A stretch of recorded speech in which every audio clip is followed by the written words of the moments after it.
जय गजानन श्री गणेश। श्री गणेश के परम पवित्र पुराण गणेश पुराण से उनकी कथा को समझने की श्रृंखला में आज हम गणेश पुराण के 74, 75 एवं 76वें अध्याय पर चर्चा करने वाले हैं। गणेश पुराण का 75वां अध्याय इस प्रकार है।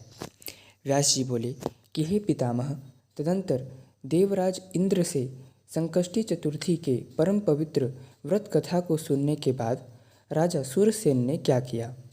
ब्रह्मदेव कहते हैं, तदंतर राजा सूरसेन ने अपने दूतों को नगर में भेजा और चतुर्थी व्रत करने वाले व्यक्ति को ढूंढकर लाने को कहा ताकि देवराज का विमान उड़ान भर सके। तब राजदूत नगर के घरों में जाकर चतुर्थी व्रत करने वाले व्यक्ति को ढूंढने लगे। तभी उनकी दृष्टि एक दिव्य विमान में गई। वह विमान श्री गणेश का था और उसमें उनके पार्षद भी थे और वह एक चंडाल महिला को अपने साथ ले जा रहे थे। तब राजदूतों ने उन्हें प्रणाम करने के बाद यह पूछा कि हे गणेश, श्री गणेश के दूत, आप इस पापकर्मी चंडाल को उनके धाम क्यों ले जा रहे हैं। तब देवदूतों ने कहा कि यह महिला एक पापाचारी चंडाल है। यह पहले अत्यंत सुंदर कन्या थी जो सभी कलाओं में निपुण थी और व्यभिचार किया करती थी। पति के होते हुए भी इसने अन्य पुरुषों को अपना जार बना लिया था। एक दिन रात्रि में पति के सो जाने के बाद यह अपने जार के पास जा रही थी। तभी इस विषय में उसके पति को पता चल गया। तब उसने उसे ताड़ित किया और उसके जार के पास जाने के लिए उसे रोका। तो वह क्रोध में आकर अपने पति को धारदार अस्त्र से मारकर वह अन्य पुरुष के पास चली गई। तब उसके इस कृत्य की समाचार उस राज्य के राजा तक पहुंची। तब उस महिला को उसके दुष्कृत्य के कारण मृत्युदंड दिया गया और नरक की यातना भोग कर उसे यह चंडाल योनि प्राप्त हुई है। किंतु एक दिन संकष्टी चतुर्थी के दिन यह पूरे दिन भोजन न मिलने के कारण दिन भर भूखी रही थी और रात्रि में चंद्रोदय होने के बाद एक संकष्टी चतुर्थी व्रतकर्ता के द्वारा दिया गया भोजन इसने किया था। व्रतकर्ता के जय गणेश कहकर अभिवादन करने पर दैव योग से इसने भी श्री गणेश के परम पवित्र नाम का उच्चारण किया और इसी कारण उसके केवल नाम उच्चारित करने पर ही श्री गणेश उस पर प्रसन्न हो गए और यह विमान इस चंडाल को लाने हेतु भेजा है। यह कहकर दूतों ने विमान को उड़ने का आदेश दिया और धाम को जाते हुए उस चंडालन की दृष्टि भूमि पर गिरी देवराज इंद्र की उस विमान के ऊपर गई और तभी उसकी दृष्टिपात करने से ही देवराज इंद्र का विमान भी उठने लगा और उड़ने लगा। तभी देवराज इंद्र ने सूरसेन से आज्ञा लेकर स्वर्ग को प्रस्थान किया और वह चंडाल महिला भी दिव्य देह युक्त होकर श्री गणेश के धाम को गई। इस आश्चर्यपूर्ण घटना को देखकर राजा सूरसेन एवं नगर के सभी वासी संकष्टी चतुर्थी के व्रत का महत्व उन्होंने समझा। इस प्रकार गणेश पुराण के उपासना खंड का 74वां अध्याय संपूर्ण हुआ। अध्याय 75। ब्रह्मदेव बोले कि तदंतर सूरसेन ने भी संकष्टी चतुर्थी व्रत करने का निश्चय किया और अपने गुरु वशिष्ठ मुनि से शुभ मुहूर्त पूछकर माघ मास के कृष्ण पक्ष की मंगलवार युक्त चतुर्थी तिथि को विधिवत श्री गणेश का षोडशोपचार से पूजन किया।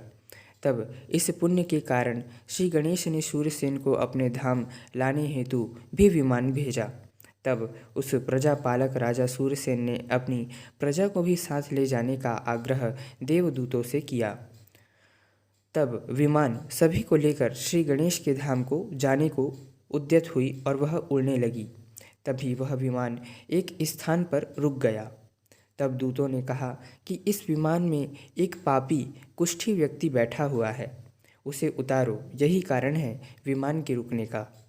तब सूरसेन ने कहा कि हे देवदूतों, यह मेरी ही राज्य का व्यक्ति है, आप कृपया इसके बदले मुझे छोड़ दें, किंतु इसे श्री गणेश के पास अवश्य ले जाएं और कोई उपाय बताएं जिससे कि यह विमान पुनः उड़ान भर सके और इस कोढ़ी के पूर्व जन्म के विषय के बारे में भी मुझे बताएं जिससे कि मैं इसके पूर्व जन्म में किए गए पाप को जान सकूं, जिसके कारण उसे इतनी यातना भोगनी पड़ रही है और उसके कारण विमान तक रुक गया है।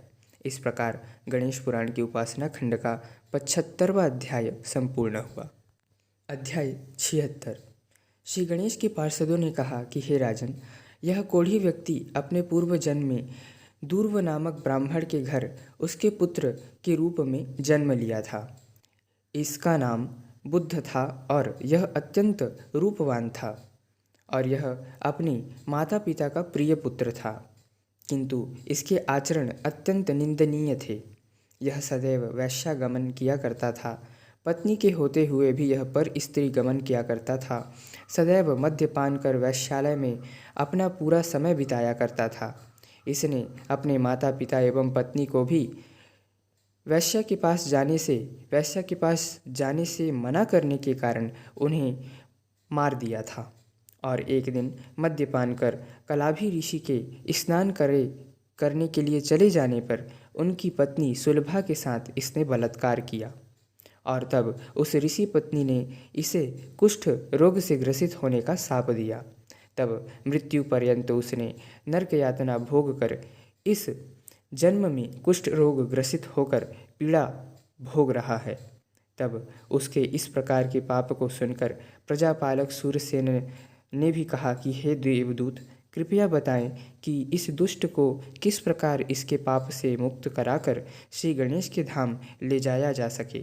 तब श्री गणेश के दूतों ने कहा कि श्री गणेश के परम पवित्र 4 अक्षरों वाला नाम गजानन, इसके उच्चारण मात्र से सभी पाप नष्ट हो जाते हैं। आप कृपया इस दुष्ट के कान पर गजानन नाम का उच्चारण करें। तभी वह श्री गणेश के नाम को सुनकर उसके कान में सूरसेन ने जब श्री गणेश के इन 4 अक्षरों वाले गजानन नाम का उच्चारण किया, तभी वह व्यक्ति दिव्य देह युक्त होकर सभी के साथ श्री गणेश के धाम को चला गया। इस प्रकार गणेश पुराण की उपासना खंड का 76वां अध्याय संपूर्ण हुआ।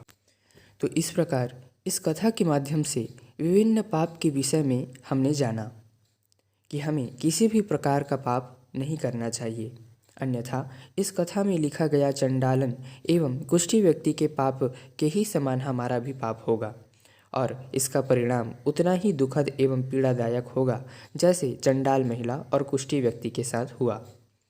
और इस कथा के माध्यम से हमने श्री गणेश के नाम का, उसके उच्चारण का क्या महत्व है, क्या पुण्य है, यह भी हमने जाना।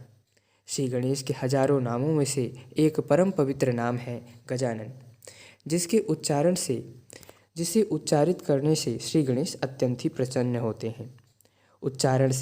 जिसके उच्चारण से एक अत्यंत पापी व्यक्ति भी इस नाम के उच्चारण मात्र को सुनकर दिव्य देह युक्त होकर गणपति के धाम को गया। इसीलिए जो श्री गणेश को अपना आराध्य एवं इष्ट मानते हैं, वह इस गजानन नाम का जप अवश्य करें। और आज से भाद्रपद मास के शुभ महीने का भी आरंभ हो रहा है। माघ एवं भाद्रपद मास श्री गणेश के पूजन हेतु एवं उनकी उपासना हेतु सर्वोत्तम महीना माना जाता है। इसी महीने में श्री गणेश ने मयूरेश्वर अवतार भी धारण किया था।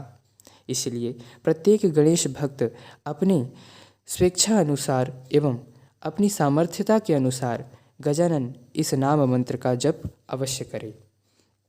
इसी प्रकार श्री गणेश की महिमा और उनकी कथा को सुनने के लिए आप गणेश तत्वज्ञान यूट्यूब चैनल को सब्सक्राइब करें, शेयर, लाइक एवं कमेंट करना ना भूलें।